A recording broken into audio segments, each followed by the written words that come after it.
नमस्ते किसान भाइयों, मैं मोहर सिंह आपके अपने खेती फंडा चैनल में आपका स्वागत करता हूं। किसान भाइयों, आज मैं आपको धान में लगने वाला शीत ब्लाइट रोग के बारे में जानकारी देने जा रहा हूं। शीत ब्लाइट रोग किसान भाइयों सॉइल बोर्न डिजीज है, यानी भूमि जनित रोग है, जो कि राइजोप्टेनिया सोलेनाई नामक फफूंद से हमारे खेत में फैलता है।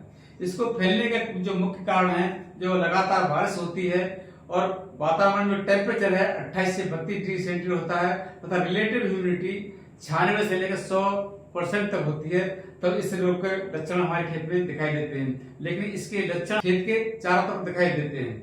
लक्षण में आपको दिखा रहा हूं किसान भाइयों, हमारे खेत में आप देखें, खेत के चारों तरफ इस तरह के लक्षण दिखाई देंगे। गहरे भूरे रंग के लक्षण, जो सांप की स्किन होती है ना, इस तरह से होते हैं। जो पानी का लेवल है उससे ऊपर दिखाई देंगे, जमीन से पानी के लेवल से थोड़ा ऊपर इसके ये दिखाई देते हैं।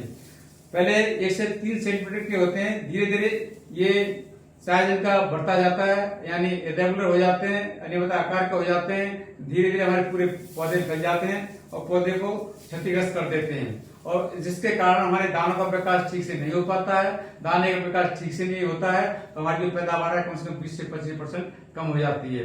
तो इसको किसान भाइयों कंट्रोल करने के लिए सबसे पहले हमारे किसान भाई हैं, जो यूरिया की मात्रा है अपनी किस्म के हिसाब से, कौन सी किस्म है, बासमती है या बगैर बासमती है, उसी हिसाब से हमको संतुलित मात्रा में डालना है। ज्यादा मात्रा में हम यूरिया डालेंगे, इस रोग का प्रकोप हमारी फसल में अधिक होगा। तो सबसे पहले फिर हमको क्या करना है, जब इसके लक्षण दिखाई दें तुरंत पानी हमको खेत से निकाल देना है। सिंचाई बिल्कुल नहीं करनी है हमको, लेकिन खेत को पानी निकालने के बाद हमको ये देखना है पानी दूसरे खेत में नहीं जाना चाहिए, क्योंकि जो रोगाणु है, पैथोजन है, दूसरे खेत में चले जाएंगे। और पानी हमको खेत से पानी सुखा देना है। तीसरा भाई किसान भाइयों, जो खेत की जो मेंढे हैं, बंड्स हैं, एकदम क्लीन होनी चाहिए, उसके ऊपर कोई भी खरपतवार या घास नहीं होना चाहिए। वैसे किसान भाइयों मैं आपको सलाह दे रहा हूं, जब हम धान की फसल की जो रोपाई करते हैं उसमें खेत की मेहनत सबसे पहले क्लीन कर लेनी है। चाहे कोई भी हेर्बिसाइड डाल के स्प्रे कर सकते हैं या उसको सफाई करके कर सकते हैं, लेकिन धान की फसल के चारों तरफ जो बंड्स एकदम क्लीन होना चाहिए, क्योंकि जो इससे रोग के जो पैथोजन है, रोगाणु है, सबसे पहले घास के ऊपर आते हैं, फिर धीरे धीरे हमारे खेत के अंदर प्रवेश कर जाते हैं, वो पूरे खेत में फैल जाते हैं।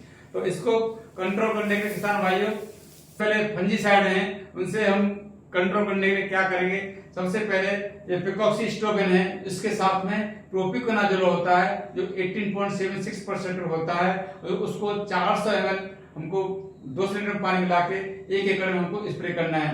दूसरा है थाइफ्लूजामाइड जो 24% SC फॉर्म में होता है, वो 150 ml प्रति एकड़ के हिसाब से 200 लीटर पानी में हमको स्प्रे करना है। तीसरा है वेल्डामाइसिन, जो पुराना है 3% लिक्विड फॉर्म आता है, जो आधा लीटर 500 ml प्रति एकड़ के हिसाब से 200 लीटर पानी मिला के हमको स्प्रे करना है।